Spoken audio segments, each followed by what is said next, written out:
Assalamualaikum, welcome back to Invest Saham. Pada video ini kita akan membahas prediksi dividen Bank Himbara. Ada BBRI, BBNI, dan Bank Mandiri. Sebelumnya, disclaimer video ini bukan ajakan jual beli saham, so langsung saja kita ke pembahasan. Jadi, manajemen dari Bank Rakyat Indonesia atau BBRI mengusulkan ya kepada para pemegang saham untuk membagikan dividen itu minimal 85% dari laba bersih alias dividen payout ratio sebesar 60,15 triliun untuk tutup buku 2024 yang akan dibagikan di tahun ini. Nah, jadi untuk besaran dividennya nanti kita akan bahas satu persatu guys ya. Tapi di sini kita akan mengasumsikan ya DPR-nya dengan apa yang dilansir dari CNBC. Untuk PBRI dividen payout ratio 85% ini minimal. Ya, jadi semoga saja besok DPR-nya dinaikkan. Itu harapan teman-teman guys ya untuk bisa melihat saham-saham big banks bisa naik dan melonjak lagi. Kalau misalkan ya DPR-nya naik ya guys ya dibandingkan tahun-tahun sebelumnya, apalagi DPR-nya jumbo, maka otomatis dividen yang akan teman-teman terima juga lebih besar lagi. Misalkan ya, saya kasih contoh. Di sini kan asumsi DPR BBRI ini kan 85%. Nah, siapa tahu besok ya ketika RUPS itu akan diusulkan kembali ya DPR 90%. Itu bisa saja terjadi, guys. Lalu untuk Bank Mandiri ya asumsi DPR-nya 60%, ya siapa tahu akan naik ke 65 ataupun 70%. Lalu BBNI juga sama ya di angka 60% dan kita berharap juga ada kenaikan ya minimal ke 65 sampai ke 70%-an ya agar dividen yang kita terima juga bisa lebih besar lagi. Nah, di sini kan harga sahamnya ini berdasarkan penutupan di perdagangan hari-hari sebelumnya ya di 10 Maretan. Jadi akan kita update kembali guys ya sehingga nanti teman-teman bisa melihat yield yang terbarunya seperti itu. Oke, jadi kita akan awali ya analisa kita pada video ini dengan menggunakan fitur chart dan banda detektor dari Stockbit Sekuritas, aplikasi saham andalan yang saya gunakan untuk berinvestasi. Dan jika teman-teman ingin menggunakan fitur-fitur yang lengkap dari Stockbit, silahkan teman-teman mendaftar dengan link yang ada di kolom deskripsi. Karena semua fitur yang ada di Stockbit itu akan selalu di-improve guys ya, berdasarkan kebutuhan para investor. Jadi teman-teman bisa lebih serius lagi ya dalam menganalisa saham sebelum teman-teman membelinya. Oke, jadi untuk saham BBRI ya, kita lihat untuk IPS-nya di 397 rupiah ya guys ya. Lalu untuk dividen payout ratio di 85% ini asumsi minimal. Ya tadi sudah dibahas ya terkait dengan usulan dari manajemen BRI ini minimal ya 85%. Jadi masih ada kemungkinan BRI bisa bagi dividen payout ratio lebih besar. Ya mungkin ada kenaikan lagi ya 5% ke 90%. Ya kita berharap seperti itu. Nah, untuk dividennya ini di Rp337 per saham dengan interim yang sudah dibagikan ya. Interimnya itu ex-date di 27 Desember lalu. Untuk interim BBRI ini Rp135 per saham guys ya. Jadi yieldnya ya untuk dividen interim adalah 3,6%. Jadi untuk teman-teman yang mengincar dividen yield tinggi tapi tidak menerima dividen interim BBRI kemarin ya, nah maka menurut saya pribadi lebih baik teman-teman incar BBNI atau Bank Mandiri gitu ya, karena BBRI ini sudah dikurangi ya dengan dividen interim di Desember lalu. Jadi untuk yield interimnya di 3,6%. Memang secara pembagian dividen interim ya ada kenaikan ya dibandingkan dengan tahun-tahun sebelumnya. Ya tahun-tahun sebelumnya itu di bawah Rp135 per saham. Yield-nya juga besar ya untuk interim BBRI. Nah, untuk dividen final berarti 337 dikurangi 135 artinya Rp202 per saham. Ini minimal ya angka dividen yang akan dibagikan oleh BBRI. Di harga saat ini di 3.700 yield-nya 5,4%-an gitu ya. Tapi misalkan teman-teman punya average di 4.200 gitu ya atau 4.400 atau 4.500, berarti teman-teman tinggal di bagi saja ya dividen angka dividen final misalkan 202, teman-teman bagi dengan average harga teman-teman misalkan di 4.500 gitu ya. Nanti dikali 100 akan muncul yield-nya gitu ya. Seperti itu. Jadi untuk saham BBRI sebenarnya masih cukup menarik ya karena di sini BK atau JP Morgan di hari Jumat kemarin itu masih ada akumulasi ya sebesar 753 miliar. Meskipun net buy untuk market reguler hanya ya 27,5 miliar saja, tapi kita lihat BK JP Morgan masih mempertahankan ratingnya terhadap BBRI. Yang artinya ya kita bisa berpegang ya terhadap perkataan JP Morgan ya. Jika JP Morgan-nya menaikkan rating BBRI ya, kita lihat ternyata ini terbukti ya, BK terus akumulasi ya, BK-nya terus memborong saham BBRI seperti itu. Jadi apakah ada potensi kenaikan ya untuk besok ketika BBRI menggelar RUPS tahunan dan juga membahas dividen? Tentu saja ada gitu ya. Karena ekspektasi dari investor secara luas ya, untuk BBRI sendiri bisa membagikan dividen jumbo. Tapi kalau misalkan dividennya hanya 85% dari laba bersih, berarti kan sesuai dengan apa yang diusulkan ya di pemberitaan gitu guys ya, yang sudah direkap lah atau ada bocorannya gitu ya, sesuai dengan bocoran awal. Nah, berarti jika memang benar-benar di 85% ya tidak akan menimbulkan apa-apa gitu ya, malah lonjakannya pun tidak akan setinggi yang kita harapkan. Jadi kemungkinan akan cukup sideways untuk BBRI besok hari gitu ya. Teman-teman bisa pantau untuk level supportnya di 3.300 sampai 3.500, resisten terdekat ada di 3.900 sampai 4.000. Ya, itu pun jika ada dead cat bounce ya guys ya, teman-teman bisa melakukan take profit ya, jika ternyata teman-teman pas beli ya di 3.700-an hari Jumat kemarin, ataupun mungkin di bawahnya di 3.600, teman-teman bisa coba untuk amankan modalnya dulu jika memang teman-teman hanya untuk jangka pendek saja. Tapi untuk jangka panjang ya teman-teman silahkan lanjut hold dan ambil dividennya gitu ya.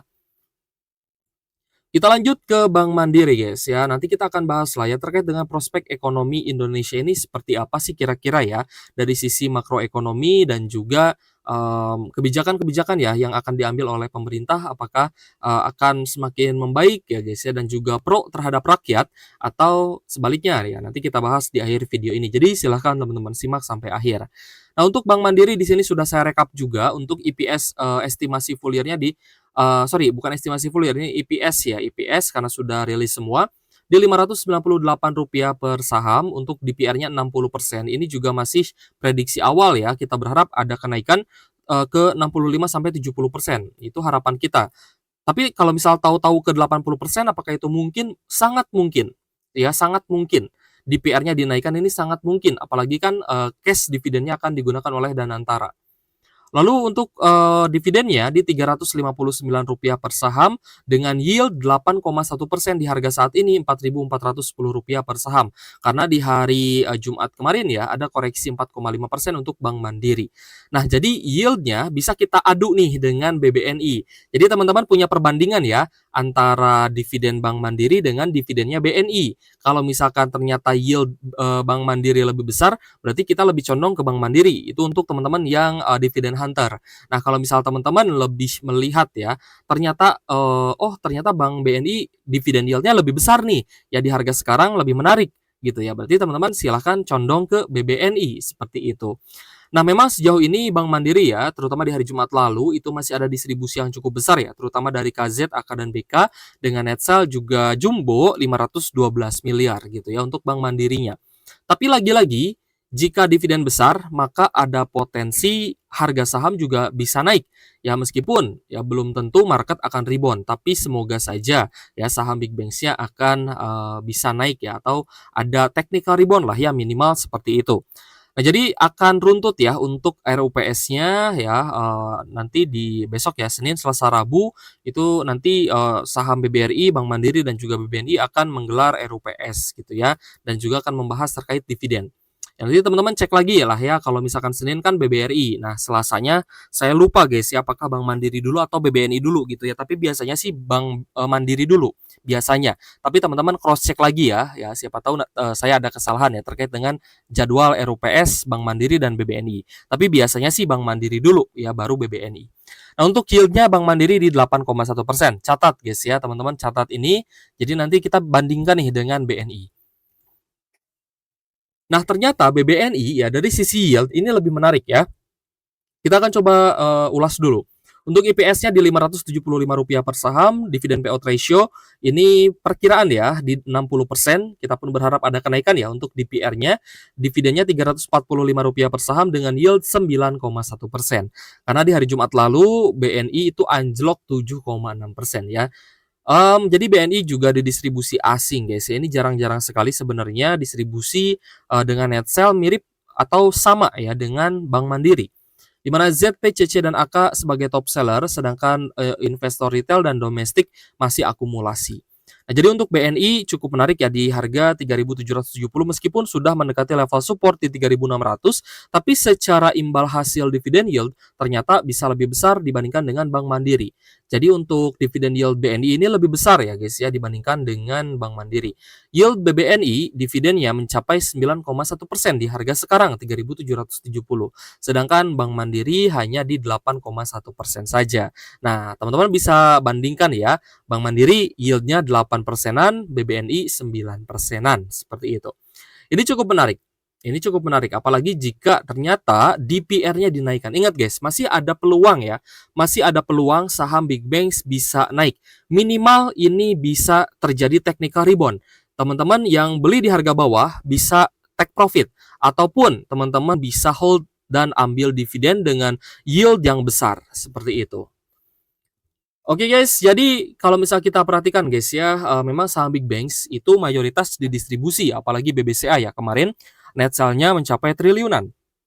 Nah, jika kita lihat ya, saham-saham yang diakumulasi guys ya, atau big accumulation, ini kita lihat di stock screener-nya Stockbit ya, big accumulation, lalu kita juga tambah ya guys ya, pergerakan harganya. Nah, di sini ternyata saham-saham yang juga diakumulasi ini masih ada koreksi seperti itu ya, meskipun akumulasinya besar gitu ya. Jadi tidak jarang ya terkadang saham yang diakumulasi itu malah diturunkan terlebih dahulu gitu ya. Tapi ada beberapa saham yang memang kita lihat mulai ada tanda-tanda kenaikan. Misalkan Pertamina Geothermal ini mulai naik 3,97% ya. Lalu kita lihat juga ya saham lainnya sih nggak terlalu signifikan ya. Mungkin ANJT yang menarik ya. SCMA juga secara fundamental menarik ya. SCMA secara fundamental masih oke, secara dividen juga masih oke gitu ya. Nah, di sini teman-teman perhatikan ya, saham yang diakumulasi pun rata-rata cukup sideways dan ada ada koreksi ya, bukan distribusi, ada koreksi seperti itu. Oke guys, jadi kalau misalkan kita bercermin ya terhadap kurs rupiah yang masih ada pelemahan 0,3% di level Rp16.522 per 1 USD, maka ada kemungkinan market besok akan cukup sideways ya, meskipun BBRI besok RUPS, tapi karena hasilnya belum terlihat ya apakah ada dividen jumbo atau tidak, minimal ya sampai akhir sesi 1 market bisa saja sideways gitu ya. Jadi sebenarnya masih ada peluang untuk teman-teman bisa buy on weakness ya, terutama untuk saham big banks yang dividen yield-nya besar, misal BBNI atau Bank Mandiri. Nah, teman-teman incar yang mana nih? Silahkan tulis di kolom komentar guys ya, karena saya juga penasaran teman-teman incarnya yang mana sih antara BBNI dan juga Bank Mandiri gitu ya. Masih ada peluang untuk beli di sesi 1 besok gitu ya. Nah, tapi jika kita perhatikan guys ya, ada potensi tax ratio dan tax-nya itu sendiri atau pajaknya itu sendiri akan dinaikkan gitu ya. Karena Presiden Prabowo Subianto kan kemarin dapat data ya terkait dengan penerimaan pajak yang defisit atau berkurang. Berkurangnya juga cukup besar 30%. Jadi penerimaan pajak negara itu berkurang 30% yang artinya APBN akan semakin defisit lagi gitu ya. Nah, jadi ketika belanja negara turun, ya belanja konsumsi turun, ya investasi bisnis juga sedang turun, maka PDB Indonesia juga akan turun, pertumbuhan ekonomi juga akan turun gitu ya. Lalu ada faktor lainnya ya terkait dengan net ekspor ya, tapi akan dikurangi lagi dengan net impornya gitu ya. Kalau misalkan ekspor lebih besar berarti nanti PDB akan naik ya. Tapi kalau misalkan impornya ternyata lebih besar maka ya akan ada pengurangan kembali ya dari perhitungan atau rumus PDB ya, pertumbuhan dari sisi pertumbuhan ekonomi negara seperti itu. Nah, ini sebenarnya sudah terjadi ya, kalau misalkan yang saya rasakan ya, ada kenaikan, atau tambahan pajak itu di pajak kendaraan, ada pajak option gitu guys ya. Dulu kan nggak ada ya pajak option, nah ini mulai ada lagi nih pajak option, itu juga menjadi pertambahan pajak gitu ya. Sebenarnya gini guys ya, seperti yang sudah dilakukan ya oleh, Gubernur Jawa Barat ya, Deddy Mulyadi, beliau itu sangat cerdas. Ketika di Jawa Barat banyak sekali kendaraan yang nunggak pajak, apalagi sampai ibaratnya platnya habis gitu ya, sudah benar-benar, dianggap bodong gitu ya menurut hukum, tapi menurut, Pak Deddy Mulyadi ini bisa diputihkan. Nah, Jadi kemarin dikasih kesempatan nih sampai setelah Lebaran nanti untuk masyarakat Jawa Barat yang ingin bisa ya membayar kembali pajaknya, mengaktifkan kembali pajak kendaraannya, ini kesempatan ya, benar-benar kesempatan. Jadi dendanya akan dihapuskan gitu ya, hanya bayar yang tahun ini saja. Nah, menurut saya ini terobosan guys, terobosan dari seorang gubernur ya di Jawa Barat yang seharusnya juga bisa dilakukan oleh pemerintah pusat. Jadi pemerintah pusat ini yang pertama, kalau pajaknya ingin naik, seharusnya pemerintah pusat yang pertama, birokrasi pembayaran pajak dipermudah, Korteks diperbaiki, dan pajaknya yang jemput bola, ya bukan menunggu orang lapor SPT. Ya menurut saya sih kurang efektif gitu ya. Jadi ya petugas pajaknya saja disuruh keliling gitu ya. Setiap hari ke perusahaan A, B, C, D gitu ya. Dia membahas pajak ya, dia datang baik-baik ya. Disuruh lapor SPT-nya seperti apa yang isi dokumennya petugas pajaknya, ya perusahaan juga akan welcome seperti itu ya. Nanti kalau misalkan pembayaran pajak dipermudah ya guys ya, urusan-urusan perusahaan dipermudah ya, perusahaan pun akan sangat apa ya, akan bisa lah ya bayar pajaknya seperti itu. Lalu untuk rakyat, ya rakyat kalau misal pemerintah ya ingin mendapatkan pajak yang lebih banyak lagi dari pajak penghasilan misalkan, ya berarti PR-nya harus membuka lapangan pekerjaan seluas-luasnya. Semakin banyak orang bekerja, maka pajak penghasilan akan semakin besar. Lalu pajak kendaraan, kalau misal pemerintah ingin dapat pajak kendaraan yang lebih banyak lagi, ya maka pemerintah harus memutihkan ya si kendaraan-kendaraan yang bodong ini, yang ibaratnya sudah mati ya, asalkan atas nama pribadi misalkan, itu bisa diputihkan kembali. Silahkan ya aktifkan kembali, bayar pajak lagi gitu ya. Dan kalau misalkan pajak dinaikkan, itu sebenarnya akan memberatkan rakyat gitu ya. Tapi nanti kita lihatlah implementasinya seperti apa, apakah ini akan menjadi dampak yang positif untuk pertumbuhan ekonomi atau sebaliknya. Kita lanjut ya terkait dengan pernyataan ya dari salah satu menteri ya, Menteri PPN, ini adalah Menteri Perencanaan Pembangunan Nasional. Beliau bilang ya guys ya bahwa MBG atau makan siang gratis lebih mendesak ketimbang diberi pekerjaan ya. Jadi menurut Bapak Rahmat Pambudi, pemberian pekerjaan tidak akan mampu mengatasi masalah kekurangan gizi secara cepat. Nah, ini juga salah kaprah menurut saya guys. Maksudnya gimana? Maksudnya gini, kalau misalkan orang tua atau orang-orang yang menganggur bisa kembali kerja, orang yang kena PHK bisa kembali kerja gitu guys ya, dikasih pekerjaan, maka bukan hanya dirinya saja yang bisa dibiayai, tapi anak-anaknya, adik-adiknya, orang tuanya juga yang mungkin sudah lansia, itu bisa dinafkahi gitu guys ya. Pajak penghasilan jalan lebih besar lagi, dan sebenarnya pemerintah tidak usah memberikan makan bergizi gratis, tidak usah sebenarnya. Rakyat hanya perlu pekerjaan dipermudah. Ya, semakin mudah mencari pekerjaan, maka pajak negara akan semakin besar, lalu kemandirian masyarakat juga semakin meluas ya. Masyarakat semakin mandiri, ekonomi semakin berputar, daya beli semakin meningkat, maka konsumsi masyarakat akan semakin tinggi. Maka pertumbuhan ekonomi juga akan semakin bagus. Saya rasa itu guys ya yang perlu saya sampaikan ke teman-teman. Semoga bermanfaat guys ya untuk kedepannya, dan saya berharap tidak akan ada lagi ini ya, tidak akan ada lagi blunder-blunder lah ya dari pemerintah dan juga menteri-menterinya gitu ya. Dan semoga ke depannya ekonomi Indonesia semakin bagus lagi, karena saya pun berharap IHSG bisa naik lagi. Tapi tetap yang kita sampaikan adalah fakta dan data. Kalau secara fakta dan data ternyata ke arah yang tidak baik-baik saja, maka saya juga akan jujur ke teman-teman. Ya kita lihat bareng-bareng lah ya pada kenyataannya seperti apa. Jangan sampai kita pun blunder, kita pun abai ya, tidak memperhatikan gitu guys ya. Kita pun apa ya, ibaratnya tidak mewaspadai ya, tetap kita pun harus dalam posisi yang waspada.